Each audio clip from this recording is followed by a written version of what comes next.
고반장 주말 잘 보냈어요? 예. 네, 별일 없어요? 10월 8일 정치부회의 시작합니다. 신반장, 폼페이오 미 국무장관의 4차 방북 관련해서는요, 할 얘기가 많으니까 자리에 들어가서 해보고요. 폼페이오 장관은 지금 어디 있어요? 지금은 베이징에 있습니다. 베이징 갔어요? 네, 지금 오늘 중국을 방문해서 네. 왕이 외교부장, 양재치 위원 등을 만나는데 네. 한반도 비핵화 논의는 물론이고요. 지금 미중이 무역 전쟁 중이잖아요. 맞아요. 네, 관련한 얘기도 같이 함께 한다고 합니다. 뭐 아직은 시진핑 주석 만난다는 얘기는 없죠? 시 주석은 안 만날 거라고 폼페이오 그래요? 장관이 얘기를 했습니다. 네, 좋습니다. 최 반장, 저희가 이제 지난주에 이명박 전 대통령 1심 재판 얘기를 했잖아요. 네. 왜 기침을 해요? 대답 못해요? 여기 물어봐, 괜찮아요? 네, 네. 말할 수 있어요? 그 이 전 대통령이 그 목요일쯤, 그러니까 11일이죠. 항소 여부를 결정한다고요? 강훈 변호사가 오전에 이 전 대통령과 접견을 했는데 1심 판결에 대해 아주 실망스럽다라는 감정을 표현했다고 그러니까 이 전 하고요. 대통령의 충격이 큰 모양이네요. 네. 그런데 이제 항소 여부는 12일까지 해야 되는데 11일쯤에는 항소를 할지 말지 결정해서 밝히겠다라고 했습니다. 좋습니다. 우리 들어가서 얘기 좀 이어갑시다. 갑시다.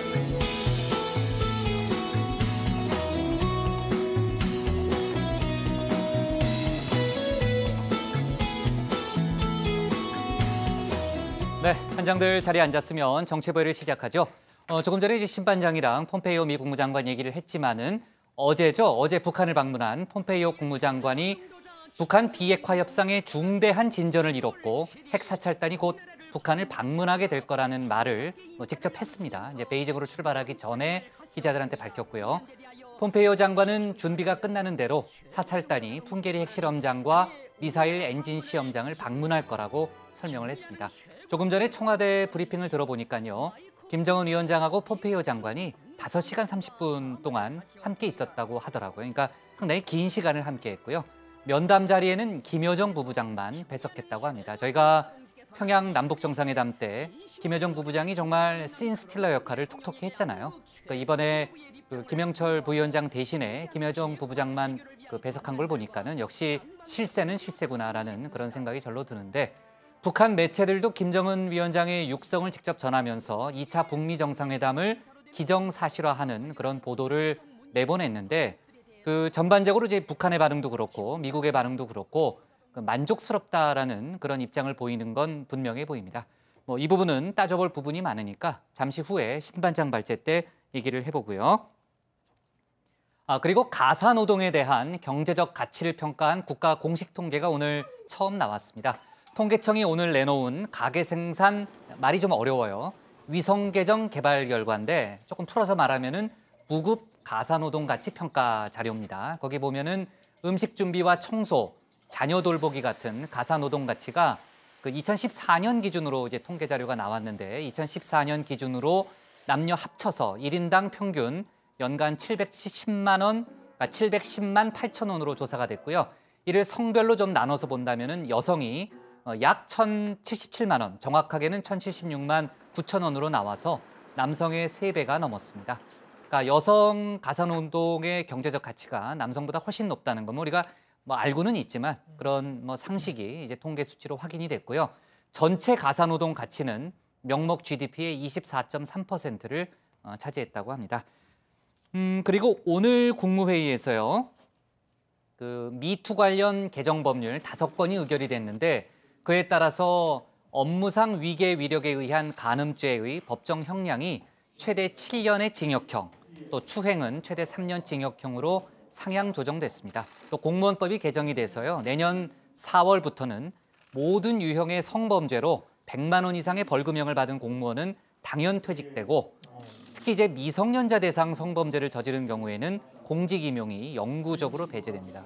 미투 관련 법률 5건이 이제 의결됐다는 얘기를 다시 한번 해보고요. 오늘 정치부에는 이렇게 구성을 해보겠습니다. 폼페이오 장관의 4차 방북, 또 가시권에 들어온 북미 정상회담 등 외교안보 이슈부터 정리해보고요. 이틀 앞으로 다가온 국정감사 상황을 이어서 짚어보겠습니다. 이명박 전 대통령 1심 선고 뒷얘기, 또 사법부 재판거래 의혹 속보도 알아봅니다. 그럼 먼저 신혜원 반장의 발제부터 시작하겠습니다.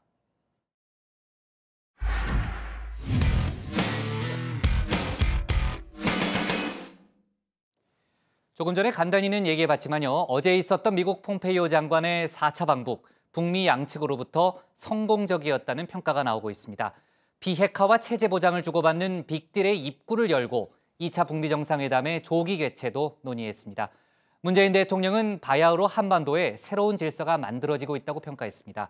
오늘 청와대 발제에서는 북미 협상 관련 속보 등 외교안보 이슈를 자세하게 살펴보겠습니다. 어제 있었던 폼페이오 장관의 4차 방북, 석 달 전 세 번째 방북 때와는 확연하게 달랐습니다. 팽팽한 긴장감 대신 화기애애한 분위기로 또 빈손 논란은 성공적 만남이란 평가로 바뀌었습니다. 세 번째 방북 당시 폼페이오 장관은 김정은 위원장을 만나지조차 못했습니다.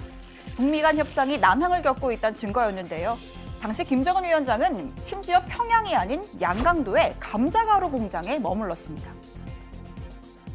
경리하는 최고리 용도자 김정은 동지께서 감자가루를 꽝꽝 생산하여 인민들에게 감자가루와 감자 가공품들을 많이 보내줘야 한다고 하시었습니다. 네, 포테이토에게 밀린 폼페이오 장관. 이번엔 당일치기 일정 중에서 5시간 반을 김정은 위원장과 함께 했습니다. 회담 후엔 백화원 영빈관에서 식사도 했는데요. 백화원은 지난달 3차 남북 정상회담 때 문 대통령 내외가 묵었던 최고급 숙소로 그만큼 극진히 대접했다는 의미입니다. 어깨를 나란히 한 채 걸어 나오는 두 사람의 표정이 사뭇 밝았습니다.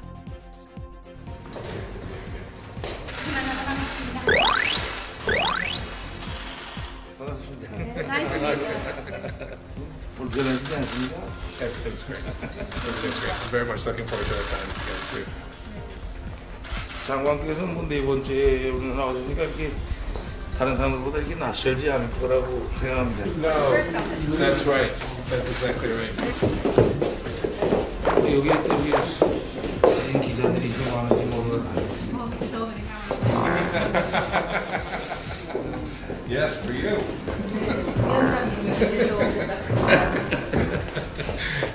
지난번에 이렇게 좀 불편하실 것 같아서 이런 자리를 좀 피했는데 지난번에 싱가포르에서 만나서 실무차도 같이 하고 이제 어디까지나 좀 이젠 감정이 익히고 많이 친숙해졌다고 생각하면서 이런 기회에서 또 아까 채하지 못했던 이야기랑 할 수 있는 기회가 되지 않겠나 해서. 회담 결과 역시 양쪽 모두에게 만족스러웠다는 평가입니다.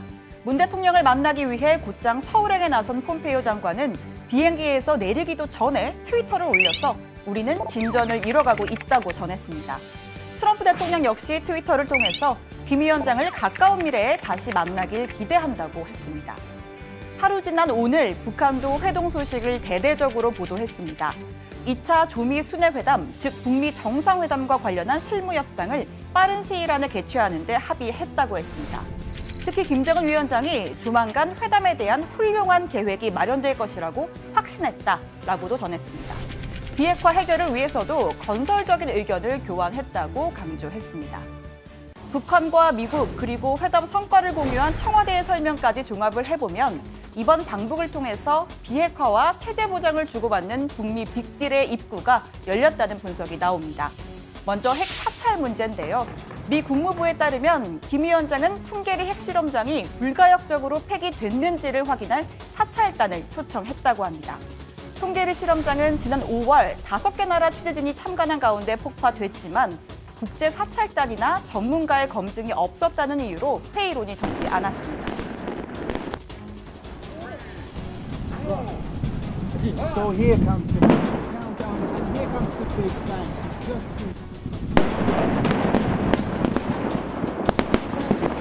다섯 차례의 지하 핵시험이 성과적으로 진행된 이 이갱이 오늘 오전 폭발을 해서 완전히 붕괴됐습니다. 이에 대해 폼페이오 장관은 북한이 취하게 될 비핵화 조치와 미국 정부의 참관에 대해 협의가 있었고 미국이 취할 상응 조치에 대해서도 논의가 있었다고 말했습니다. 완전한 비핵화 전까지 상응 조치는 없다라는 입장에서 선회해 이제는 사실상 빅딜 쪽으로 조율이 이루어지고 있는 건데요. 체제 보장 첫 단계인 종전선언이 본격적으로 회담 테이블에 올랐고 최종 단판을 짓기 위한 2차 정상회담 개최 시기도 빨라지는 것 아니냐는 전망이 나옵니다. 문재인 대통령 역시 2차 북미 정상회담이 조기에 열릴 분위기와 여건이 조성됐다고 했습니다. 이뿐만 아니라 북중, 북러 정상회담 개최도 가시화되고 있다고 말했습니다.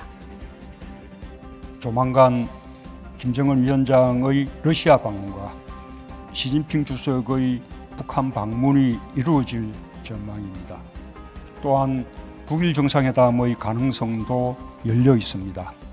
바야흐로 한반도의 새로운 질서가 만들어지고 있는 것입니다. 통상 외교 일정은 당사국이 발표할 때까지 언급하지 않는 게 관례입니다. 문 대통령이 이를 깨면서까지 해당 발언을 한 건 그만큼 중, 일, 러 등 주변국들과 한반도 평화 로드맵에 대한 공감이 이루어졌다는 방증이겠죠. 또 폼페이오 장관이 방북을 전후로 해서 한, 중, 일을 모두 찾는 점을 감안한다면 미국과도 진행 상황을 폭넓게 공유한 것으로 보입니다. 오늘 청와대 발제 이렇게 정리하겠습니다. 북미 빅딜 입구 열렸다. 문 대통령 한반도의 새로운 질서입니다. 폼페이오 장관은 이제 어제 4차 방북으로요. 비핵화와 체제 보장을 주고받는 빅딜 논의가 본격적으로 막을 올렸습니다. 조금 전에 이제 신반장도 제목으로 이제 입구가 열렸다 이런 표현을 썼지만요. 김정은 위원장이 그야말로 최고 수준의 성의를 보이면서 폼페이오 장관을 대접하는 그 전에는 저희가 이제 영상을 아주 자세히는 보지 못했는데 아까 보니까는 정말 친절하게 그 대접하는 그런 모습을 볼 수 있었는데 그러니까 당초 알려진 것보다 훨씬 더 긴 시간을 함께 했다는 거죠? 네, 그렇습니다. 당초에는 어제 오전 평양에 도착한 뒤에 2시간 정도 공식 회담을 갖고 이후에 1시간 반가량 점심을 한 것으로 보도가 됐는데요. 청와대에 따르면 점심 식사 이후에도 또 2시간가량 접견을 했다고 합니다. 그러니까 총 5시간 30분이 되는 건데 이 평양에 머문 총 이 시간이 7시간 정도 되니까요. 이동 시간을 제외하면 거의 전 시간을 김정은 위원장과 함께 한 겁니다. 이 김정은 위원장이 그만큼 충분한 시간과 성의를 보여준 것이다. 이런 청와대의 설명입니다. 네, 성의를 보인 만큼 또 성과가 있었다는 게 우리, 또 북한, 미국 이 3자의 의견 일치를 보는 것 같아요. 네, 특히 2차 북미 정상회담이 어그러지지 않고 심지어 조기 개최까지 논의가 됐다는 게 핵심입니다. 우리 정부 입장에서는 문 대통령이 평양과 뉴욕을 또 오가면서 북미 대화 복구에 노력을 쏟는 게 주요했다라고 또 평가를 하고 있고요. 문 대통령은 오늘 국무회의를 주재한 자리에서 2차 북미 정상회담과는 별도로 조만간 김정은 위원장의 러시아 방문, 또 시진핑 중국 주석의 북한 방문, 북일 정상회담 가능성까지 열려 있다면서 바야흐로 한반도의 새로운 질서가 만들어지고 있다고 말했습니다. 김의겸 대변인 설명에 따르면 이 새로운 질서라는 표현은 참모진이 초안을 잡아주고 한 게 아니라 대통령이 직접 원고를 쓴 거라고 하고요. 또 문 대통령은 이러한 과정이 잘 진행되고 또 우리가 주도적인 역할을 할 수 있도록 힘을 모아야 한다고도 강조했습니다. 네, 그러면은 새로운 질서라는 표현에는 문재인 대통령이 현재 상황을 바라보는 컨셉이 가장 잘 응축되어 있는 그런 표현이라고 볼 수 있겠네요. 네. 김 신반장의 얘기를 들어보면요. 근데 통상 타국 일정, 외교 일정 같은 경우에는 사전에 알고 있더라도 당사국이 발표하기 전까지는 얘기를 안 하는 게 보통의 관행이잖아요. 그러니까 관례인데. 근데 문재인 대통령이 북러, 북중 정상회담을 얘기할 수 있었던 거는 사전에 그 주변국들하고 충분히 지금 논의가 이루어졌다. 이렇게 볼 수 있는 건가요? 김정은 위원장 전용기가 러시아로 이렇게 향한다든지 그런 보도가 있었잖아요. 예, 네. 정상회담을 위한 준비는 사전에 이루어지고 있었던 것 같은데요. 이렇게 공식적으로 언급이 된 건 처음이죠. 당연히 사전 교감이 있었고 또 회담이 임박했기에 이렇게 공개할 수 있었던 것이다. 이런 얘기가 나옵니다. 특히 이 폼페이오 장관이 방북을 전후로 일본을 갔고 우리나라를 왔고 또 오늘 중국으로 갔지 않습니까? 어제 문재인 대통령 접견을 할 때 폼페이오 장관이 언론 앞에서 다양한 얘기를 좀 하기가 어렵다. 문 대통령과 둘만 있을 때 자세히 얘기했다. 이런 얘기를 했는데 아마도 그때 이런 일련의 진행 상황을 좀 공유한 게 아닌가 싶습니다. 네. 그리고 이제 이번 방북에서 또 주목할 만한 점 중에 하나가 면담에 그동안 이제 계속 배석했던 김영철 노동당 부위원장 대신에 김여정 부부장이 함께했다는 것도 상당히 주목할 만한 포인트죠. 네, 당일 그 배석했던 면담 장면을 보면서 좀 설명을 드리면요. 이 북한 측에서는 김정은 위원장 그리고 김여정 노동당 제1부부장 그리고 통역 등 3명이 나왔습니다.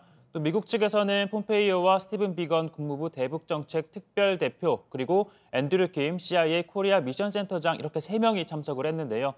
이전에 이래서 3차 방북에서는 김영철 부위원장이 폼페이오 장관의 카운터 파트너로서 이 협상을 이어왔기 때문에 배석자를 교체한 건 상당히 의미가 있다고 볼 수 있습니다.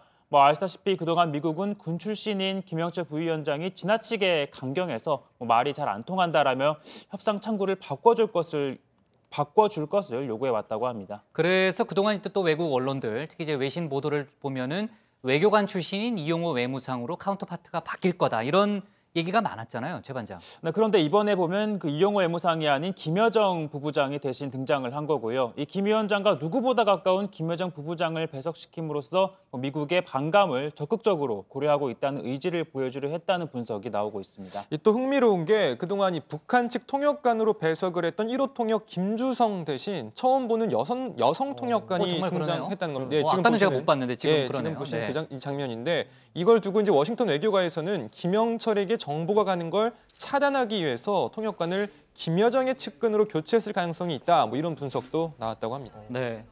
자, 뭐 지금 저희가 얘기를 했지만요. 김여정 부부장이 배석했다고 해서 그렇다고 또 김영철 노동당 부위원장이 협상에서 완전히 배제됐다 이렇게 보긴 좀 어려울 것 같아요. 역시 이제 물밑에서는 이제 중요한 역할을 하고 있다고 일단 봐야 되는 거고 또 이후 오찬에는 또 배석을 했다면서요. 네, 맞죠? 배석했습니다. 네, 배석을 했고요.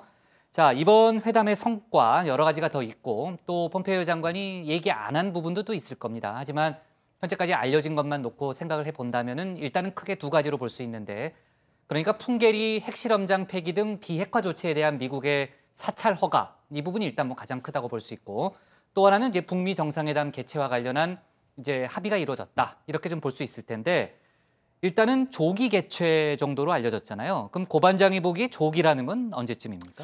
일단 폼페이오 장관은 가급적 이른 시일이라는 표현을 썼습니다. 북한 언론도 정상회담과 관련한 실무 협상을 빠른 시일 안에 개최하는 데 합의했다라고 했습니다. 그러면서도 명확한 시점을 언급하진 않았는데요. 우선 조선중앙TV 보도부터 한번 보시죠. 경의하는 최고領導者 동지께서는 양국 최고 순회들 사이에 튼튼한 신뢰에 기초하고 있는 조미 사이의 대화와 협상이 앞으로도 계속 훌륭히 이루어져 나갈 것이며 조만간 제1차 조미 순회 회담과 관련한 훌륭한 계획이 마련될 것이라는 확신을 표명하시었습니다. 경의하는 최고領導者 동지께서는 마이크 폼페이오 미 합중국 국무장관 일행과 새로운 만남을 약속하시며 작별 인사를 나누셨습니다. 네, 뭐 가장 중요한 변수 역시나 11월 6일로 예정된 미국의 중간 선거입니다. 중간 선거 이전에 회담이 이루어져서 성과를 내면 트럼프 대통령 정치적으로 상당한 또 이득을 볼 수가 있겠죠. 네, 11월 6일 이전이면은 뭐 시간이 많지는 않지만 만약 지금 신반장 말한 대로 그 전에 만약에 일부 과정이라도 생중계된다든지 또 장소가 워싱턴에서 만약에 2차 북미 정상회담이 열린다면은 상당한 스포트라이트를 받겠죠. 네, 근데 다만 이제 트럼프 대통령이 또 선거 운동을 직접 해야 되잖아요. 뭐 그렇죠. 각종 경합 선거구에서 뭐 공화당의 전국을 상하원 다녀야 돼요. 네, 후보도 네. 지원 유세 스케줄이 벌써 이달 말부터 빼곡하게 또 예정이 되어 있고 북한 입장에서도 뭐 시진핑 주석의 이 북한 방문, 또 김정은 위원장의 러시아 방문이 임박해 있는 상황에서 뭐 10월 중에 북미 회담은 좀 물리적으로 힘들다는 지적이 많습니다. 일각에서는 뭐 중간 선거 전에 정상회담 날짜를 확정해서 뭐 언론의 주목을 좀 끌고 실제 회담은 중간 선거 이후가 될 거라는 관측도 나옵니다. 네, 북한이 이제 미국 관계자를 만난 자리에서 미국의 핵사찰을 수용하겠다는 의사를 밝힌 건 처음이잖아요. 남북 정상회담 때 얘기 나왔었지만은 왜 풍계리를 잡았을까요? 일단 뭐 이런 일들이 있었지 않습니까? 이전에 김 위원장이 지난 4.27 판문점 남북 정상회담에서 풍계리 핵실험장을 한국과 미국 전문가 언론인 초청해서 폐쇄 조치한다고 발표를 했었죠. 그렇죠. 그리고 북미 정상회담 20일 전이었던 5월 24일 한국, 미국 뭐 이렇게 5개국 취재진을 불러서 보시는 것처럼 저렇게 갱도를 폭발을 했습니다. 자, 그런데 약속했던 전문가들 참관이 빠졌었죠. 이걸 두고 당시 존 볼턴 백악관 국가안보보좌관이 실제로 어떤 조치가 취해졌는지 검증할 국제 참관단이 없지 않느냐. 불가역적이라고 이건 단언할 수가 없는 것이다. 뭐 이런 이의를 제기했었고요. 자, 그런 점에서 풍계리 사찰단 카드 못 믿겠으면 직접 와서 보라 보여주겠다 뭐 이런 의미인 거겠죠. 다만 이미 지난달 평양 남북 정상회담에서 이렇게 합의를 했잖아요. 미국이 상응하는 조치를 할 경우 영변 핵시설의 영구 폐기, 또 동창리 미사일 엔진 실험장과 발사대 폐기, 그리고 참관 수용까지 합의한 마당인데 다시 6개월 전 버전인 풍계리로 돌아가는 건 뭔가 미국이 제시를 한 상응하는 조치와 북한의 요구가 맞지 않았을 가능성도 있습니다. 또 하나의 변수는 이 국무부 발표에선 불가역적으로 해체됐는지를 확인하기 위한 사찰단이라고 표현을 했지만 북한 측 발표에서는 이와 관련된 언급이 없다는 점인데요.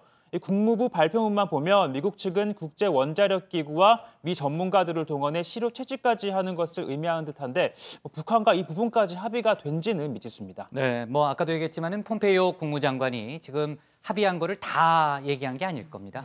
앞으로 지금 궁금한 부분이 더 이제 하나하나씩 좀 알려질 걸로 보이고요. 그리고 오늘 이제 국무회의가 있었는데 국무회의 때 그 방탄소년단이 그 한류와 한글 확산에 기여한 공로로 그 훈장, 그러니까 화관 문화 훈장을 받기로 의결됐다는 그런 소식이 들어왔네요. 네, 김의겸 청와대 대변인의 설명이고요. 그 외국의 수많은 젊은이가 우리말로 된 가사를 집단으로 부르는 등 한류 확산, 또 한글 확산에도 기여하고 있다 이렇게 얘기를 했습니다. 또 마침 내일은 한글날이잖아요. 네, 저희도 내일 회의합니다. 공휴일이지만요. 뭐 그냥 말 나온 김에 슬쩍 제가 한번 얘기를 해보고요. 자, 오늘 청와대 발제는요. 이렇게 정리할게요. 문 대통령 한반도의 새로운 질서로 정리하겠습니다. 다음은 고석승 반장의 발제를 들어보겠습니다.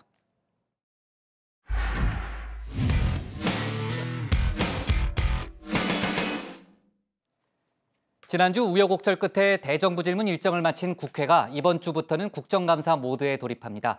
모레부터 정부기관 753곳에 대한 감사가 진행되죠. 자유한국당은 이번 국감을 통해서 문재인 정부 1년의 실책을 적극 부각시킨다는 계획입니다. 반면 민주당은 평화는 경제다라는 기조 아래 국정 상황을 점검하고 대안 제시에 주력한다는 전략을 세웠습니다. 오늘 야당 발제에서는 이틀 앞으로 다가온 국정감사 관련 소식을 자세하게 전해드리겠습니다. 네, 지난주부터 심재철 의원의 정부 예산 사용 내역 공개 논란과 이은혜 부총리 임명 공방 등으로 여야 대립이 계속됐던 가운데 국회가 내일 모레부터 국정감사에 들어갑니다. 파행 위기 속에서 우여곡절 끝에 무사히 끝난 대정부 질문이 1라운드였다면 국정감사는 2라운드, 사실상 본게임입니다. 자, 지난해 국감은 여야 모두 허둥지둥 분위기가 역력했습니다. 문재인 정부 출범 반년도 안 돼 국정감사가 열리면서 현 정부보다 전임 정부를 지적하는 목소리가 줄을 이룬 데다 여당은 여당대로, 야당은 야당대로 여야 역할 변화에 익숙하지 않았기 때문입니다. 앞으로 정책 시행될 정책에 대해서 그것이 과연 타당성이 있느냐 하는 이런 것들을 여러 가지를 논의하고 앞으로 또 대안도 제시하고 하는 그런 것도 아주 중요한 사항입니다. 출범한 지 5개월밖에 안 됐다고 그러지만은 하나를 보면 열을 안다고. 오늘 이번 국감은 박근혜 정부 시절에 있었던 일에 대한 국정감사지 5개월 된 문재인 정부에 대한 국정감사라고는 저 이야기한다는 조금 이런 걸 두고 사자성어로 적반하장이라고 하지 않나 이렇게 생각합니다. 자, 얼마 전 사법부가 답을 내놓은 바 있죠. 대한민국 광복 이후 손꼽히는 미스테리였던 바로 그 질문. 그래서 다스는 누구 거냐? 지난해 국감에서도 다스는 누구 거냐? 누구 거냐? 돌림 노래처럼 이어졌습니다. 한간에 화제가 되고 있는 질문인데 본 의원도 궁금해서 하나 물어봅시다. 도대체 다스는 누구 거예요? 이게 다스 대출이 10년 새 10배 가까이 증가를 해서 다스는 누구 겁니까? 그래서 다스는 누구 거? 법률적으로 이게 누구 거냐를 확인해야 될 입장에 있기 때문에 섣불리 말씀드리긴 좀 어렵고. 자, 이번엔 분위기가 확 다를 것 같습니다. 우선 보수 야당은 이번 국감이 사실상 문재인 정부의 첫 국정감사인 만큼 지난 1년 정부의 실책을 모두 잡아내겠다고 벼르고 있습니다. 국정감사를 통해 문재인 정권의 실정과 정책의 오류를 명확하게 짚어갈 것이라는 말씀을 드립니다. 지난해 5월 문재인 정부가 출범하고 이번 정기국회 국정감사가 사실상 첫 번째 국정감사나 다름없다는 점에서 민주주의 수호국감, 소득주도 성장 타파국감, 탈원전 철회국감, 정치보복 문세국감, 북핵 폐기 촉구국감 이렇게 5대 핵심 중점 사업을 국정감사에 배치하도록 하겠습니다. 문재인 정권과 멋진 한판 승부를 만들어내는데 모든 총력을 기울여갈 것이라는 말씀드립니다. 소득주도 성장 실패에 대한 명백한 경제 지표는 외면한 채 비판과 대안 제시에 화합도내는 불통, 그리고 낙하산 캠코더 인사에는 박근혜 정부와 행동을 함께하는 신적폐의 정부였습니다. 이번 국정감사에서 바른미래당은 문재인 정부의 무능, 비거, 무모, 불통, 심적폐를 지적하고 대한민국을 바로 잡도록 하겠습니다. 네, 반면 민주당은 이번 국감 평화는 경제다라는 기조 아래 문재인 정부의 성과를 적극 알리는 동시에 부족한 부분에 대해선 대안을 제시하는 국감이 되도록 하겠다고 밝혔습니다. 지난 1년 6개월 동안 문재인 정부가 출범하고 나서 민생과 경제, 평화를 위해서 노력해왔던 성과들을 이번에 정기국회를 통해서 평가받는 계기가 되도록 하겠습니다. 저희들이 부족한 부분도 있지만 그래도 새로운 우리 어떤 민생, 경제와 평화를 위한 그 1년을 잘 저희들이 평가를 하고 새롭게 그 국회에서도 그 제도와 입법을 통해서 성과를 내는 그런 계기를 만들도록 하겠습니다. 네, 소수정당인 정의당도 고고국감이라는 슬로건 아래 일당백의 각오로 뛰겠다는 의지 밝혔습니다. 민주평화당은 선거제도 개혁에 초점을 맞추겠다고 했습니다. 경제적 약자들의 삶을 제대로 지킬 수 있는 국정감사가 되도록 하겠습니다. 또한 한반도 평화가 급물살을 지금 타고 있는데요. 평화를 제대로 만들고 지키는 그런 국정감사가 되도록 노력하겠습니다. 국정감사에서도 이 선거제도 개혁에 초점을 맞추고 우리의 당력을 집중해낼 것입니다. 국내 정치 판도가 바뀌면, 제도가 바뀌면 그동안 쟁투와 그리고 대결의 정치 문화가 타협과 조정, 합의 민주주의로 진화하게 될 것입니다. 자, 여야 모두 의지를 다지고 있는 만큼 이번 국정감사 이색 증인, 이색 참고인들도 많습니다. 아니 왜 형이 거기서 나와? 라는 말이 절로 나올 만한 인물도 상당수입니다. 자, 우선 집밥에 이어 요즘 골목 상권 살리느라 정신없는 바로 그분, 외식사업가 겸 방송인 백종원 씨가 산자위 국감에 참고인 신분으로 나올 예정입니다. 골목 상권 살리기와 관련해서 백종원 씨의 의견을 직접 들어보겠다는 건데요. 과연 어떤 이야기들이 나올지 벌써부터 기대가 됩니다. 자, 그리고 김택진 NC소프트 대표도 문체위 국감에 증인으로 출석해서 사행성 논란에 대해 설명할 예정입니다. 이 밖에도 김영란 전 대법관, 또 갑질 논란이 불거졌던 정우현 전 미스터피자 회장 등도 증인 또는 참고인으로 채택이 됐습니다. 자, 그리고 국보급 투수로 이름을 날렸던 선동열 야구 국가대표팀 감독도 아시안게임 국가대표 선발 문제와 관련해서 이 국감 증인석에 나오게 됐다는 소식 전해드린 바 있는데요. 오늘 손혜원 의원, KBO가 국회에 제출한 아시안게임 야구대표팀 최종 엔트리 선발 회의록은 사후에 작성된 가짜라는 의혹을 제기했습니다. KBO 측이 선수 선발을 정당화하기 위해서 회의록을 사후에 작성했다는 주장인데요. 자, 어찌된 영문인지는 들어가서 좀 더 자세히 전해드리겠습니다. 오늘 발제 이렇게 정리합니다. 사실상 문재인 정부 첫 국감, 성과 평가받아야 실책 집중 거론. 네, 이번 국감이 상당히 뜨거울 거라는 건 고반장의 발제를 들어보니까 알 수 있고요. 그 손혜원 의원이 제기했던 의혹, 그거 이제 자리에 들어가서 얘기한다고 그랬으니까 그거부터 정리를 좀 해볼게요. 그러니까 KBO가 조작된 회의록을 제출했다는 게 손 의원의 주장입니까? 예, 그렇습니다. 손 의원이 문제를 제기한 건요. 선동열 감독과 KBO가 문화체육관광부 그리고 대한체육회에 제출한 대표팀 최종 엔트리 선발 회의록입니다. 자, 이 회의록이 회의가 있었던 당일인 6월 11일이 아닌 회의가 끝나고 8일이나 지난 6월 19일에 사후에 작성된 회의록이라는 거죠. 자, 회의록을 보면요.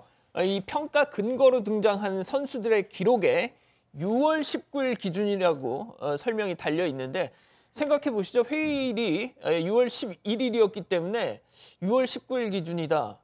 이건 뭐 사후에 작성된 걸로 의심할 수 있는 대목이라는 생각도 드네요. 네, 또 회의록에는요. 회의 전일까지의 KBO 리그 정규 시즌 성적 그리고 과거 국제대회 성적 및 경험 등을 바탕으로 평가해 24인의 최종 엔트리를 선발함이라고 되어 있는데 이 선동열 감독과 KBO가 제출한 자료에는 과거 국제대회 성적 및 경험 부분이 존재하지 않는다라고 손혜원 의원은 지적을 했습니다.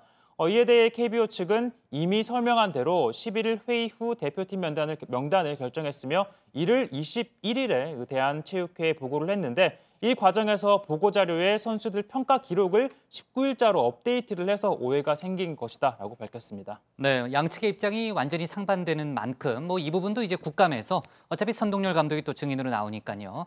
집중적으로 밝혀지겠죠. 자, 그리고 이제 매년 국정감사가 열리면은 글쎄요, 이런 것도 명장면이라고 해야 될지는 모르겠어요. 근데 하여간 사람들의 이목을 끄는 그런 장면들이 있잖아요. 작년 같은 경우에는 보통 이제 언론들이 이제 맹탕 국감이다 이런 표현을 많이 썼는데 확실히 그렇게 기억나는 장면은 없는 것 같아요.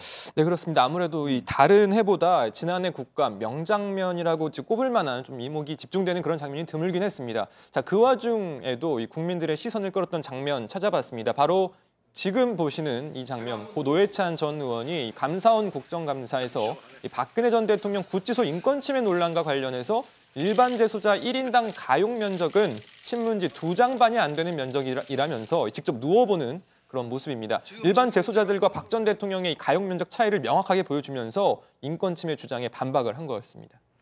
네, 그리고 정권이 바뀌고 열렸던 첫 번째 국감이었던 만큼 민주당 의원들과 또 박근혜 정부에서 임명된 기관장들 사이의 신경전도 종종 볼 수가 있었는데요. 한번 보고 가시죠. 고영주 이사장이 점심 일정에 어디 가셨습니까? 답변을 해야 됩니까? 네, 하셔야죠. 예, 자유한국당 의총에 갔었습니다. 뭘 하셨어요? 예, 질문에 대답을 했습니다. 오늘은 국감 증인이에요. 기관 증인이에요. 그냥 나온 증인도 아니고 방문진의 MBC를 대표하는 감시 감독하는 증인입니다. 지금 제대로 된 처신이라고 저희한테 지금 얘기하는 거예요? 아니, 증인은 거기 가면 안 된다라는 규정이 있습니까? 안 돼. 아니, 뭐가 잘못됐다는 겁니까? 뭐가 잘못됐냐고요? 뭘 잘했어요? 아니, 뭐가 잘못됐는지를 얘기해야 될 거 아닙니까? 똑바로 하세요. 아니, 똑바로 하세요, 진짜로. 네, 그리고 또 예상 외의 그림도 있었습니다. 그러니까 한국당 의원들과 전임 정부, 박근혜 정부에서 임명한 기관장들 사이 신경전도 있었는데 다정에서 이미 여러 번 소개를 해드렸던 장면이지만 한 번 더 보고 가시죠. 국감장에 와서 그 다음 질문하시죠? 아니 지금 그게 무슨 태도야? 지금 나한테 반말합니까? 내가 왜 반말 못해요? 네, 사실은 이제 저런 모습은 국정감사에서 보고 싶은 그런 장면은 아닙니다. 아까 저희가 명장면이라고 그런 표현을 썼지만 명장면은 아니죠. 근데 이번 국감에서는 고성이나 비방 또 막말보다는 정책을 놓고 공방을 벌이는 이제 그런 모습을 보고 싶다는 생각이 드는데 항상 끝나고 나면은 또 그렇지 않더라고요. 그렇죠? 뒤늦게 평가를 해보면은 항상 이제 고성이나 막말로 점철된 그런 국회를 보게 됐는데 올해는 한번 좀 기대를 해보고요. 자, 주제를 좀 바꿔서 이해찬 민주당 대표가 이번에 이제 14 기념식 때문에 북한에 갔다 왔잖아요. 북쪽에서 한 발언을 놓고 지금 정치권에서 공방이 뜨겁다면서요? 그렇습니다. 지난 5일 열렸던 이 남북 정치인 모임에서요. 북측 인사를 만나는 자리에서 이 정권 재창출 의지를 좀 강하게 표현한 것이 논란이 된 겁니다. 우선 그 관련 발언부터 한번 들어보시죠. 제가 여러 번 말씀드렸습니다만 우리가 정권을 뺏기면은 하고 싶어도 또 못하기 때문에 제가 살아있는 동안은 절대로 안 뺏기게 그렇게 당을 아주 철통같이 방어하려고 지금 단단히 마음 먹고 있습니다. 사실 이해찬 대표는 지난달 남북 정상회담 당시에 그 수행원 자격으로 평양을 찾았을 때도 이 정권을 빼앗기는 바람에 지난 그동안의 남북 관계가 단절됐다 이런 말을 한 적도 있었죠. 그러니까 보수 정권 때문에 남북 관계가 끊겼다는 뜻인 겁니다. 네, 당장 이 발언뿐만 아니라 국가보안법을 폐지하겠다라는 가능성을 언급한 것을 두고도 보수 야당은 강하게 반발을 했습니다. 김성태 자유한국당 원내대표 오늘 회의에서요. 말에도 때와 장소가 있는 것이라면서 평양에 가서 국보법을 얘기하는 이해찬 대표는 도대체 어느 나라 집권당 대표냐라고 비판을 했습니다. 네, 하태경 바른미래당 의원은 좀 더 강한 표현으로 이 대표의 발언을 비판했습니다. 하 의원은 오늘 한 라디오 인터뷰에서 북한은 수령 체제라서 정권을 빼앗는다는 생각을 해서 안 되는 곳이다. 정권을 안 빼앗기겠다는 것은 정권을 빼앗길 수도 있다는 뜻이라서 북측에서 이 대표를 좀 재수없다고 생각할 것 같다 이렇게 말을 했습니다. 그러면서 이 대표가 북한에 갈 때마다 사고를 하나씩 치고 온다 이렇게 덧붙이기도 했습니다. 네, 반면 민주당은 이 대표의 발언에 문제될 게 없다라는 입장입니다. 집권 여당의 대표가 정권 재창출 의지를 드러내고 남북 교류와 관련해서 법률 정비를 언급한 게 뭐가 문제냐는 건데요. 강병원 민주당 원내대변인은 논평을 통해서 한국당은 국가보안법과 같은 냉전 시대의 유물에 흠집이라도 갈까 봐 전전긍긍하고 있다면서 법 제도 개편 차원에서 논의해보자라는 원론적인 수준의 의견마저도 대역죄 취급을 하고 나서는 것은 구시대적 반응에 지나지 않는다라고 밝혔습니다. 네, 저희가 오늘 이제 모레부터 진행되는 이제 국감 얘기를 좀 해봤는데 뭐 전선이 형성돼 있다 이렇게 좀 보여지고요. 그 뉴스가 많이 쏟아져 나올 것 같아요. 그렇죠? 그러니까 저희가 어쩔 수 없이 내일 회의를 해야 된다는 걸 다시 한번 강조를 하고요. 자, 오늘 기사 제목은 이렇게 잡겠습니다. 사실상 문재인 정부 첫 국감, 여야 공방 예고로 제목을 잡겠습니다. 다음은 양원보 반장의 발제를 들어보겠습니다.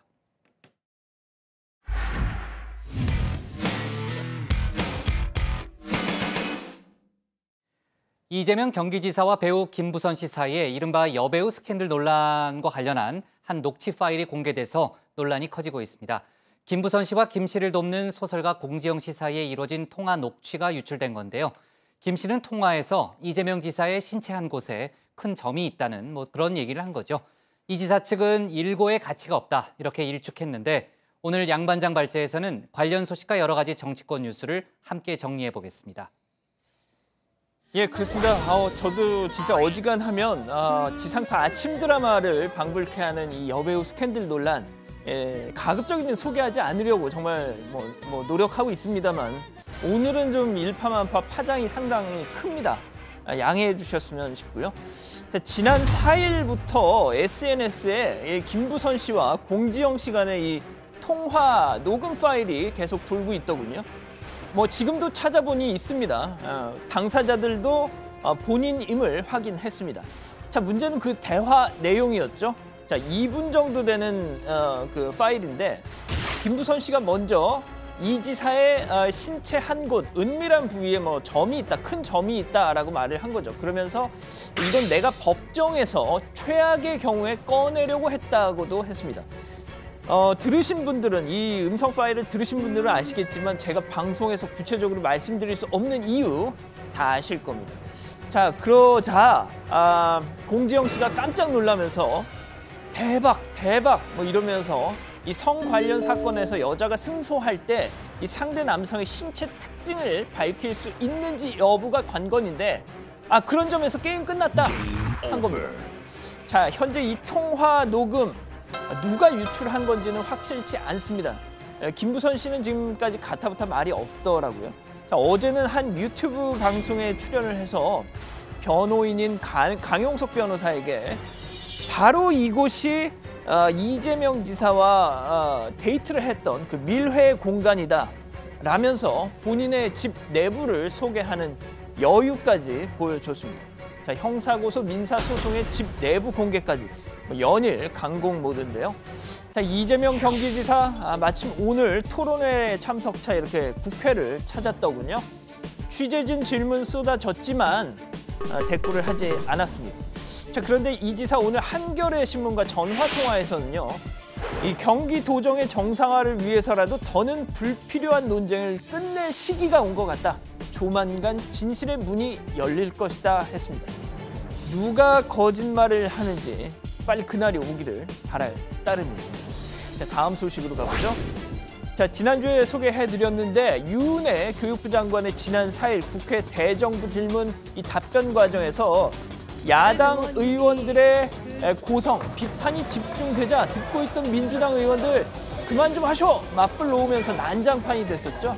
자, 듣다 못한 민주당 홍영표 원내대표 이주영 국회 부의장에게 달려가서 한국당 의원들 좀 조용히 좀 시켜라 요구를 하는데 자, 그때 갑자기 등장한 한국당 김성태 원내대표 아니 왜 대정부 질문하는데 방해하냔 말이야 끌어냅니다. 야, 저렇게 막 휘청거리죠. 원내대표끼리 저러는 경우 극히 드문데 자, 홍영표 원내대표 그날의 충격이 가시지 않은 듯 이런 수에 밝혔습니다. 이주영 부의장님하고 이야기하는 데만 집중해서 누가 와 있는지도 몰랐고 길이 이제 저는 사실 다 이야기하고 이렇게 돌아서는데 물을 제가요 자칫 잘못 넘어졌어요. 힘도 얼마나 세는지 막 팔을 세게 잡아가지고. 그렇죠. 김성태 원내대표가 소시적에 사우디 건설 노동자로 이렇게 중동 모래 이때는 뭐 얼굴이 반쪽이었네요. 중동 모래바람을 맞으면서 한창때를 보냈다더니 정말 힘이 장사인가 봅니다. 자, 마지막 소식으로 가보겠습니다. 제가 역시 지난주에 부산국제영화제 참석했던 그 일본 배우 쿠니무라 준 씨가 우길기 논란과 관련해서 한국인의 마음을 이해해야 한다라고 발언해서 정말 용기 있는 배우구나라고 소개해드렸었죠. 그런데 솔직히 제가 이 얘기를 하면서도 걱정됐던 게 쿠니무라 씨가 자기 나라에 가면 괜찮을까라는 걱정이었는데 아니나 다를까 비난 일색입니다. 원래 연예인 중에 한국계들이 많잖아. 그래봤자 한물간 배우지 뭐 이런 악플이 일본인들한테서 많이 나오고 있더라고요. 솔직히 우리 배우나 가수들이 일본에 갔을 때 일본 기자들이 독도 문제, 일본군 위안부 문제 물어보면 우리가 그 기자들을 탓하는 것처럼 굳이 영화제 자리에서 저런 질문을 했었어야 했나 배우한테 싶기도 했죠. 자, 어제였죠. 부산국제영화제 전양준 집행위원장 사과문을 냈습니다. 자, 요는 게스트로 영화제를 찾은 쿠니무라 준 씨가 그날 이후 여러 오해와 억측이 시달리면서 고통을 받고 있고 그런 문제로 영화제 게스트를 보호하지 못한 데 대해서 사과한다고 말이죠. 자, 누구보다 가장 많은 스트레스를 받고 있을 이 쿠니무라 준 씨 이후 별도 입장문을 냈는데 정말 대인배입니다. 이렇게 말이죠. 영화제라고 하는 자리는 모두의 생각이나 의견이 섞이고 녹여져서 어느새 아름다운 결정체가 되어가는 장이 되기를 저는 염원합니다. 자, 그런데 일본 정부 또 기가 찬 짓을 했습니다. 도쿄신문 오늘자 보도인데요. 자, 미국에 사는 일본 교민들이 역사 문제로 괴롭힘을 당하고 있다면서 지금 보시는 이건데 미국 주재 일본 총영사관에 이지메 상담 창구라는 걸 운영 중이라는 겁니다. 일본 정부가 이 사이트 운영을 극우단체 히마와리 재팬, 해바라기 재팬이라는 뜻인데 이런 곳에 맡겼다는 건데 제가 이 단체가 뭐 하는 곳인가 직접 들어가서 찾아봤습니다. 단체 소개글이 있던데 이런 내용이 있더군요. 한 학부모는 자기 딸이 학교에서 한국인 학생한테 2차 세계대전 중 일본군이 한국인 소녀들 20만 명을 끌고 가 성노예로 만들고 끝내 학살했다는 얘기를 듣고 오더니 엄마, 내가 일본인이란 게 너무 창피해라고 했다고 합니다. 자, 그러니까 이역만리에서 일본인들이 역사 문제로 고통당하지 않게끔 일본 정부가 또 이 단체가 돕겠다고 한 겁니다. 그게 그렇게 가슴 아팠을까요? 눈물 납니다. 오늘 준비한 소식은 여기까지. 네, 저도 이제 미국에서요 특파원 생활하느라고 이제 3년 이상 있었잖아요. 근데 물론 제가 다 아는 건 아니죠. 하지만 재미 일본인들이 역사 문제로 인한 고통을 겪는다. 글쎄요, 팩트를 알게 된다. 그건 좀 다른 문제고 고통을 당하고 또 학교에서 왕따를 당한다는 얘기는 금시초문인데요. 들어본 적이 없는 얘기인데요. 부장, 제가 지금 저 기사 한번 찾아봤는데 이 도쿄신문 기사 말미에도 한 재미 일본인 인터뷰가 나오는데 내가 뉴욕에서 15년을 살았지만 일본인이 역사 문제로 인해 괴롭힘을 당했다는 이야기는 들어본 적이 없다. 이렇게 말을 했다고 하네요. 그러니까요. 그 말도 안 되는 얘기죠. 자, 좋습니다. 자, 지난주에 저희가 이제 제주 국제관함식 얘기를 많이 했잖아요. 결국은 이제 일본 측이 이제 오지 않기로 했다는 얘기를 했는데 그 관련해서 저희가 우길기 얘기를 많이 했잖아요.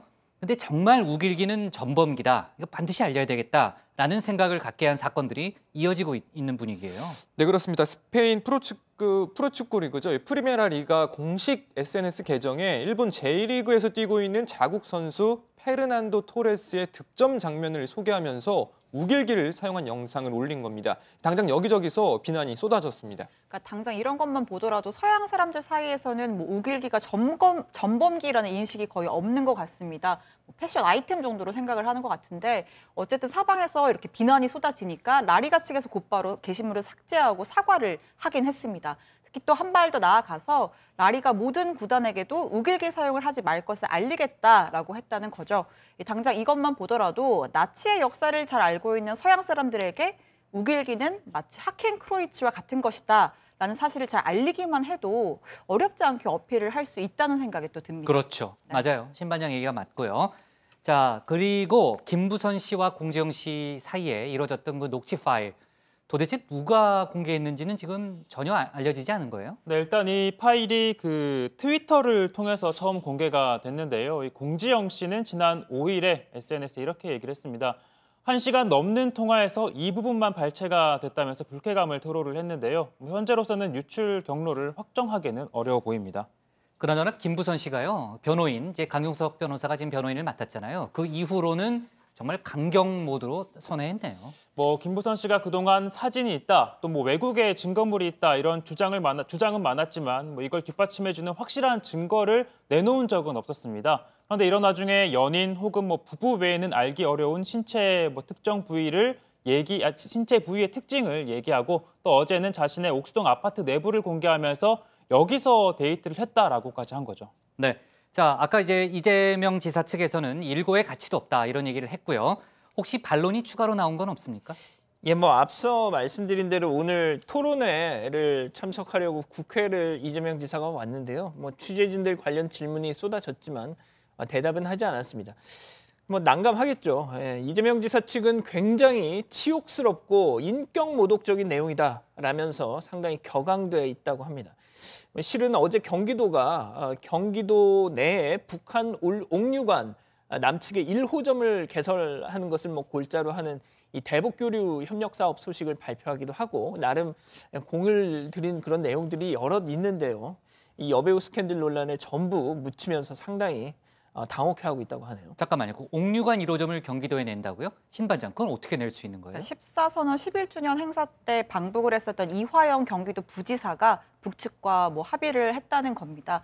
남측 인사들이 조리 방법을 배워서 음식점을 차리는 분점 형태가 아니라 이 북한 옥류관의 요리사가 직접 와서 북한 식자재를 써서 하는 직영점 형태로 추진을 한다는 건데요. 물론 당장은 대북 제재 문제가 걸려 있어서 진행 상황 뭐 좀 봐야겠고 현재로서는 어렵지만 일단은 뭐 할 수 있다면 경기도가 하겠다 선점을 한 겁니다. 이재명 지사가 연내에 방북을 해서 이 문제를 더 협의하겠다는 방안입니다. 네, 어쨌든 이슈를 선점은 했네요. 네, 제재 문제를 좀 따져봐야 된다고 지금 신반장이 얘기했지만요. 자, 자유한국당 상황 좀 살펴볼게요. 지난주에도 저희가 이제 조광특위 구성 관련한 얘기를 했는데 그 위원 발표는 오늘도 아직 안 된 거죠? 네, 그렇습니다. 지금 공개되지 않은 외부위원 3명 중 2명의 이름이 나왔습니다. 이진곤 전 새누리당 윤리위원장 그리고 전주의 변호사인데요. 나머지 한 사람 여성인데 내일 전원책 변호사가 공개할 것으로 알려지고 있습니다. 전 변호사가 어제 이들과 상견례를 겸한 식사를 했다고 하는데 앞서 기자회견에서 만장일치로 운영하겠다라고 했지 않습니까? 자, 명단을 공개하기에 앞서 그런 몇 가지 방침에 대한 이 외부 위원들 간의 합의가 필요하다 보니까 시간이 좀 걸리는 게 아닌가 싶습니다. 네, 어제 보니까 그 식사하러 누가 들어가는지 언론들이 포착을 했더라고요. 그러니까 이제 두 사람의 명단이 이제 알려진 셈이 됐고 그 전원책 변호사가 대선 주자급 인사들은 건들지 않겠다 이런 표현을 썼는데 그 발언을 놓고 당내에서 뭐 당 안팎에서도 마찬가지지만 논란이 일고 있다면서요. 네, 이 전 변호사가 지난주 금요일 기자회견에서 이렇게 얘기를 했습니다. 한국당 의원 누구는 공화주의 뜻도 모르고 입에 담는다. 책 좀 읽어봐라 이렇게 얘기를 했잖아요. 그렇죠. 요즘 그 김무성 의원이 공화주의 담론을 밀고 있는데 이런 얘기를 하니까 당장 그 김무성 의원이 청산 대상이냐 하는 추측이 난무했던 겁니다.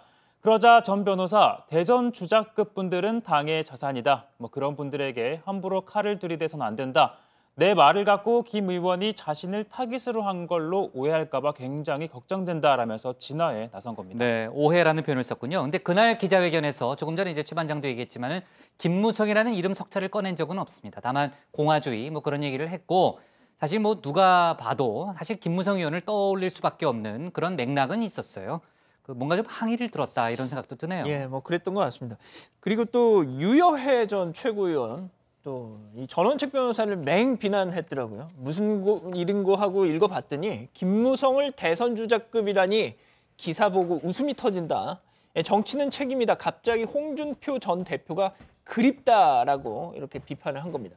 아마도 유 전 최고 본인 생각에서는 책임을 물어야 할 사람을 대선 주자급이라고 치켜 세우니까 상당히 못마땅했던 게 아닌가 싶은데요. 자, 전원책 변호사에게 정치적 야심이 있는 게 아니냐 이런 의구심도 유 전 최고위원은 던졌습니다. 실제로 정두원 전 의원 같은 경우도 전 변호사한테 이런 충고를 했더라고요. 이 전 변호사의 물갈이가 성공하기 위해서는 본인의 선거 출마 포기 선언부터 하라라고 말이죠. 네, 자 일단은 내일 자유한국당에서 조광특위 의원을 발표한다고 하니까는 또 전 변호사가 인적 청산에 대한 기준을 다시 천명할 가능성이 높아요. 그러니까 내일 다시 한번 저희가 이 이슈를 다뤄보고요. 오늘 국회 기사 제목은 이렇게 잡겠습니다.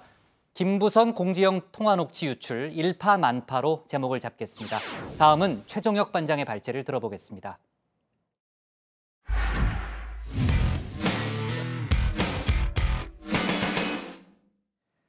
법원이 다스 실소유주 논란에 마침표를 찍으면서 1심에서 징역 15년을 선고한 이명박 전 대통령은 11일쯤, 그러니까 목요일이죠, 항소 여부를 결정하겠다는 입장을 밝혔습니다. 이미 검찰이 항소 입장을 밝힌 만큼 이 전 대통령의 선택과는 상관없이 2심 재판은 열리게 되죠. 이 전 대통령 측은 다스 실소유주에 대해 또 검찰은 무죄가 나온 직권남용 등 혐의에 대해서 그 입증에 주력할 걸로 보입니다. 오늘 최 반장 발제에서는 이 전 대통령 1심 선고 뒷얘기를 자세히 들여다보겠습니다. 피고인을 징역 15년 및 벌금 130억 원에 처한다. 피고인이 위 벌금을 납입하지 아니하는 경우 3년간 피고인을 노역장에 유치한다. 자, 선고 당일 법정에 나오지 않은 이명박 전 대통령은 변호인으로부터 이 같은 선고 결과를 듣고 상상했던 여러 상황 중 가장 나쁜 결과가 나왔다라는 반응을 보였다고 합니다. 강훈 변호사가 오늘 오전 이 전 대통령과 접견을 했지만 항소 여부는 아직 확정하지 못했는데요. 강 변호사에 따르면 오늘 이 전 대통령 1심 판결에 실망했다. 항소해봤자 의미가 있겠느냐라면서도 또 전직 대통령으로서 사법 시스템의 공정성을 믿고 항소를 해 1심 판결을 다투는 모습을 보이는 게 맞지 않겠냐 하는 등의 고민을 하고 있다고 합니다. 강 변호사, 주위 법조인들의 의견을 더 들어보고 결정을 내리겠다며 항소 여부는 11일쯤 결정하겠다라고 밝혔습니다. 자, 재판부는 이 전 대통령이 다스 비자금 등 246억 원을 횡령하고 삼성이 다스 소송비로 낸 61억 원을 뇌물로 받았다라고 봤습니다. 왜냐하면 다스가 바로 이명박 전 대통령 것이기 때문에 가능한 판단입니다. 피고인이 다스 실소유자이고 비자금 조성을 지시하였다는 사실이 넉넉하게 인정됩니다. 자, 넉넉하게, 즉 다스가 이 전 대통령 거라는 증거는 차고도 넘친다는 겁니다. 설립에 적극 관여를 하고 또 도곡동 땅값으로 다스 주식을 사들이고 또 회사 경영권을 행사하고 다스 지분이 아들 이시영에게 이전되는 등 그 근거가 넉넉하다는 겁니다. 자, 이 가운데 이명박 전 대통령이 새빨간 거짓말이다라고 했던 도곡동 땅. 그동안 이 전 대통령은 처남 김재정 씨와 형 이상은 씨의 것이라고 했죠. 자, 이 땅을 팔아 처남은 100억 원, 그리고 형은 150억 원 이상의 돈을 보관하고 있었습니다. 김재정 씨는 이 돈으로 투자를 하다가 큰 손실을 입자 이런 얘기를 했다고 합니다. 피고인에게 자금 보고를 해야 되는데 투자 손해를 너무 많이 봐서 고민이다라는 취지의 이야기를 하기도 하였습니다. 자, 제 돈이었다면 매형에게 들킬까 봐 걱정할 필요는 없었겠죠. 자, 나머지 돈인 형 이상은 명의의 계좌에선 매달 1,000만 원에서 3,000만 원이 인출이 됐는데 재판부는 이 돈이 이상은 씨가 살던 경주가 아니라 서울에서만 돈이 빠져나간 점이 부자연스럽다고 봤습니다. 또 이 돈은 계좌 명의인 이상은을 위해 사용된 적은 없고 오로지 동생 이명박을 위해 쓰였다고 합니다.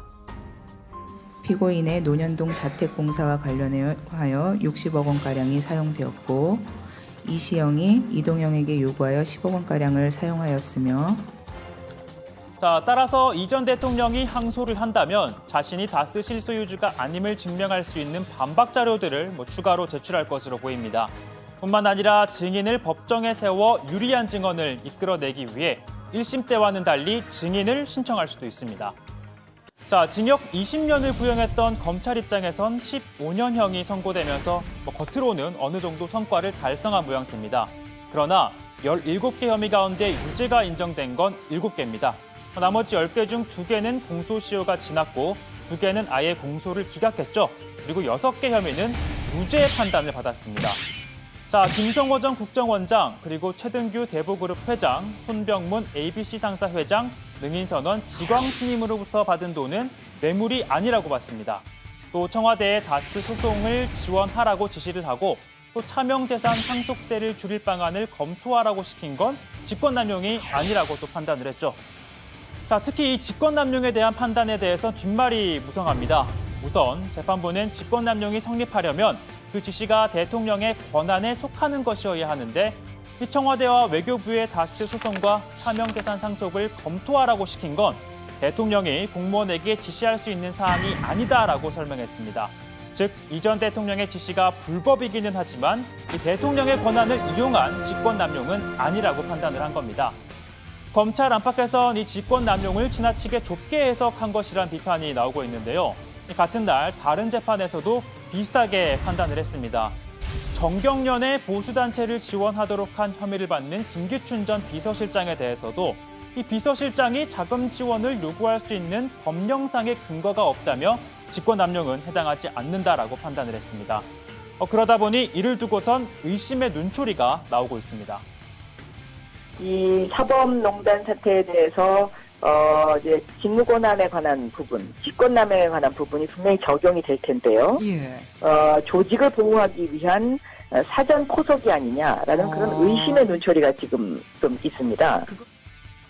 자, 이게 무슨 의미냐면요. 향후 사법농단 관련자들이 직권남용 혐의로 재판에 넘겨졌을 경우에 헌법과 법률에 따르면 판사의 재판 업무에 관여할 수 있는 권한을 가진 사람은 아무도 없습니다. 자, 예를 들어 대법원장이 소송을 늦추라라고 지시를 했다고 하더라도 대법원장이 재판에 관여할 법령상 근거가 없기 때문에 직권남용엔 해당하지 않을 수 있다는 법원의 판단이 내려질 수도 있다는 겁니다. 자, 오늘 발제 이렇게 정리해보겠습니다. MB 1심 판결의 실망 커 11일 항소 여부 결정입니다. 네, 그러니까 항소는 선고 7일 이내에 해야 되니까 지난주 금요일이니까 5일이잖아요. 이제 5일에 선고가 이루어졌으니까 12일까지는 해야 됩니다. 그래서 이제 11일 얘기가 나오는 거고 검찰은 선고 당일 항소하겠다는 그런 입장을 밝혔잖아요. 저희가 속보로 전한 바 있고 이 전 대통령 측에서는 아직 정확하게 항소 여부 또 날짜를 정하진 않은 거죠. 예, 이 전 대통령 측 강훈 변호사가 오늘 오전이네요. 이 전 대통령 접견을 했는데 그 항소 여부는 확정을 못했다고 합니다.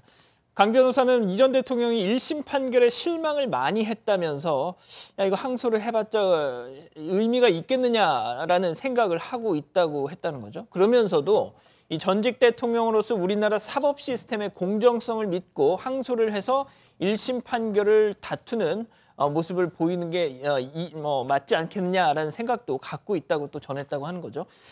자, 일단 강훈 변호사는 주위 법조인들 의견을 더 들어보고 결정을 내리자라고 이렇게 권유를 했더니 MB도 뭐 그렇게 하자라고 했다면서 항소 여부는 오는 11일 목요일쯤 돼서 최종 결론이 내려질 듯하다고 밝혔습니다. 네, 그러니까 이제 12일이 데드라인인데 11일쯤 결정한다니까 어쨌든 시한을 꽉 채워서 고민을 한 다음에 결정하겠다는 이제 그런 의지로 일단 해석이 되고 초기 좋은 신반장이 봤을 때는 어때요? 항소를 할 것 같아요? 안 할 것 같아요? 분석을 해보면 네. 검찰이 1심에서 무죄가 나온 혐의에 대해서 항소를 하겠다라고 입장을 밝혔잖아요. 그렇기 때문에 만약에 항소를 하지 않는다면, MB 측에서 항소를 하지 않는다면 검찰이 항소하는 부분에 대해서만 2심에서 다뤄지기 때문에 이 전 대통령 측에서 항소할 가능성이 커 보입니다.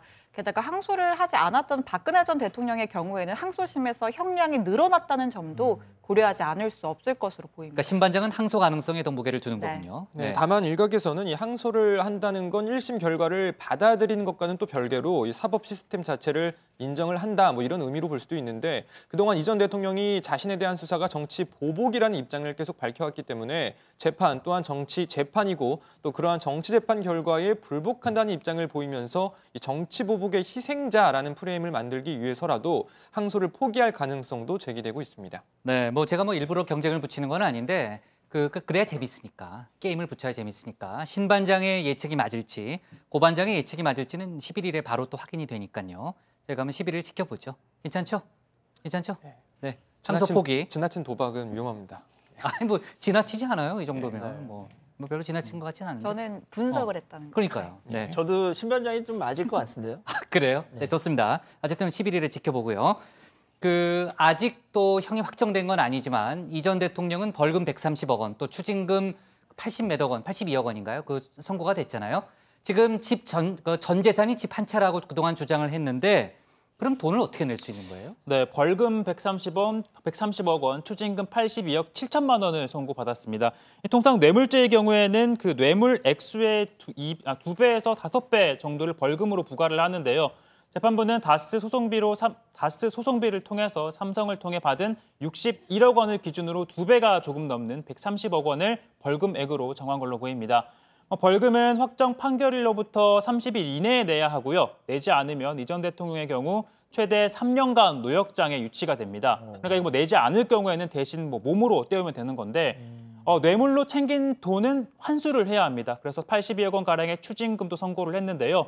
2016년 3월 개정된 전두환 추징법에 따라 추징시효는 10년을 적용을 받게 됩니다. 형 확정 후에 추징금을 내지 않으면 현재 가압류 상태인 논현동 사저 등을 강제로 경매를 하게 되는데 올해 공시지가로 62억 원 상당이라고 합니다. 62억 원. 그러니까 결국은 형이 확정된다면은 본인이 전 재산이라고 했던 논현동 지금 이제 한 62억 원 정도 되는 그 집을 넘기느냐 아니면은 다스 차명 재산을 인정하느냐 뭐 그런 여러 가지 기로에 서지 않을까 싶고요. 자, 사법농단 관련 수사 속보도 좀 짚어봐야 되는데 양승태 전 대법원장에 대한 압수수색 영장이 또 기각됐다고요? 네, 그렇습니다. 검찰은 양승태 전 대법원장이 현재 주소지로 등록된 경기도 성남 자택이 아닌 지인의 집에 머물고 있는 사실을 파악하고 이곳에 대해서 압수수색 영장을 청구했지만 법원은 기각했습니다. 이현학 서울중앙지법 영장전담 부장판사는 주거와 사생활의 비밀 등에 대한 기본권 보장 취지에 따라서 압수수색은 신중해야 한다고 밝혔습니다. 검찰에 따르면 현재 양 전 대법원장은 경기도 모처에 머무르면서 검찰 수사에 대비하고 있는 것으로 전해졌습니다. 검찰은 앞서 차량에 대해서만 영장을 발부하고 증거가 있을 개연성이 부족하다면서 자택에 대해선 영장을 내주지 않았지만 실제 자택에선 USB가 발견됐었는데요. 또다시 거주지에 대한 영장이 기각된 겁니다. 네, 법원이 원세훈 전 국정원장의 선거법 위반 재판에 청와대가 개입했다는 의혹에 연루된 현직 부장판사의 사무실에 대해서는 압수수색 영장 발부했습니다. 대법원 재판 연구관을 지냈고 현재 수원지법 평택지원에 근무 중인 신모 부장판사인데요. 원 전 원장 항소심 판결 후에 작성된 법원행정처 문건에 따르면 우병우 전 수석이 사법부에 대한 큰 불만을 표시하면서 상고심 절차를 조속히 진행하고 전원합의체에 회부해 줄 것을 희망한다라고 기재가 되어 있는데 이를 포함한 원 전 원장 사건을 검토한 여러 문건이 신 부장판사에게 전달된 정황을 포착한 것으로 알려졌습니다. 양승태 사법부가요. 최순실 씨 구속 직후에 박근혜 전 대통령에게 법률 자문을 한 정황에 대해서도 검찰이 수사를 벌이고 있죠. 그렇습니다. 2016년 11월 3일이었는데 최순실이 구속되자 당시 최철환 청와대 법무비서관이 임종원 전 차장에게 박 전 대통령이 대기업 총수들한테 재단에 이 거액 출연하라고 요구한 게 이거 직권남용에 해당되는지 좀 확인 좀 해달라 했더니 임 전 차장이 행정처 재판연구관실 판사들에게 이 검토를 하라, 보고서 만들라 지시했다는 거죠. 닷새 뒤인 11월 8일 VIP 관련 직권남용 관련 법리모음이라는 270쪽 분량의 문건이 작성이 됐고 이게 임 전 차장을 통해서 청와대로 갔다는 겁니다. 자, 검찰은 관련자 진술을 확보했다고 하네요. 네, 임종원 전 차장은 통상적인 업무 협조다 이런 반응을 보였는데 검찰은 오히려 그게 자백한 거 아니냐 뭐 이런 입장을 또 보이고 있다는 그런 얘기가 있고요. 하여간 임종원 전 차장의 소환도 임박한 그런 분위기니까 저희가 수사 속보를 계속해서 챙겨야 될 것 같아요. 자, 오늘 기사는요. 이 전 대통령 얘기로 잡을게요. MB 1심 판결의 실망, 11일 항소 여부 결정으로 제목을 잡겠습니다.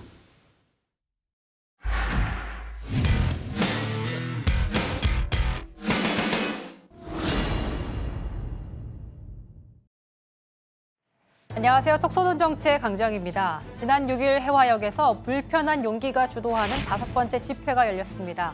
이들은 불법 촬영 범죄를 규탄하고 법원이 남성에게만 유리한 판결을 내린다고 주장했습니다.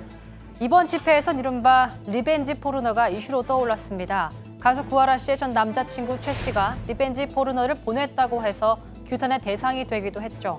이에 대해서 최 씨 측은 단순히 복원했던 영상으로 리벤지 포르노와 전혀 관계가 없고 유포는 물론 유포 시도조차 된 적이 없다고 주장하고 있습니다. 현재 리벤지 포르노를 강력 처벌해야 한다는 주장하는 글이 청와대 청원 게시판에서 20만 명의 이상의 동의를 받은 상태입니다.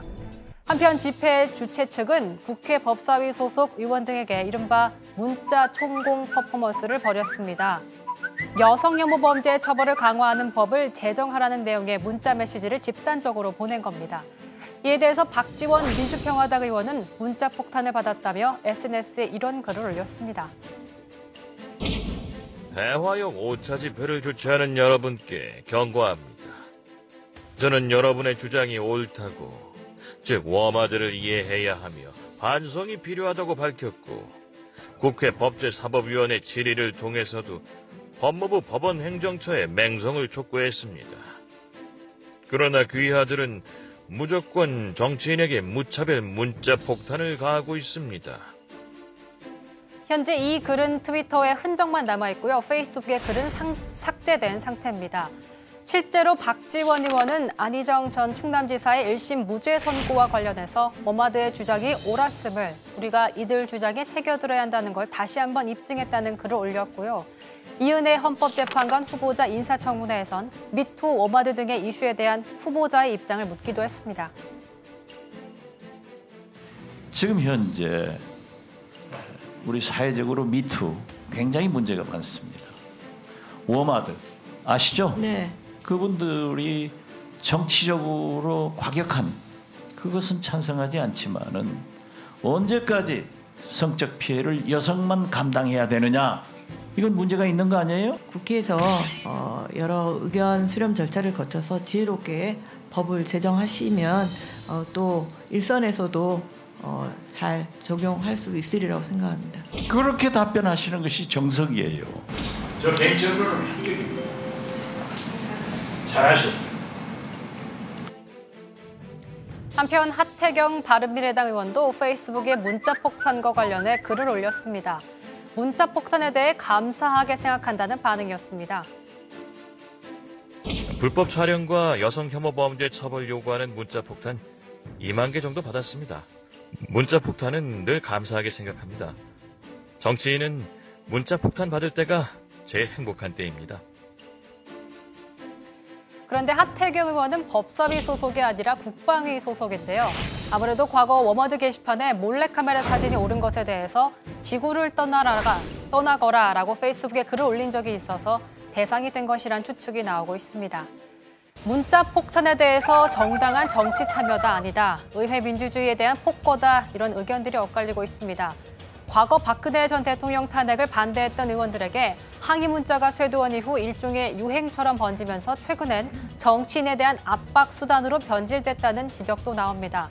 잘못된 집단 행동이 아니라 정당한 의견 표출이 되기 위한 균형점에 대한 고민 필요해 보입니다.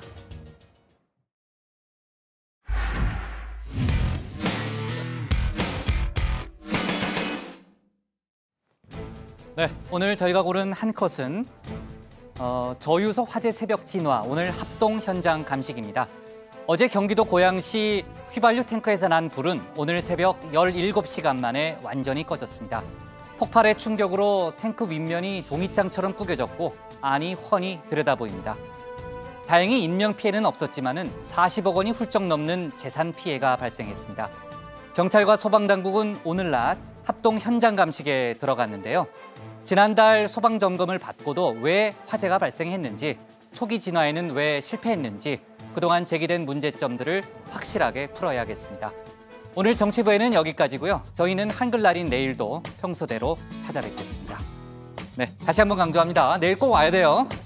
나 이제 3번이나 얘기했어요, 오늘. 알았어요? 내일 양반장 안 나올까 봐. 네.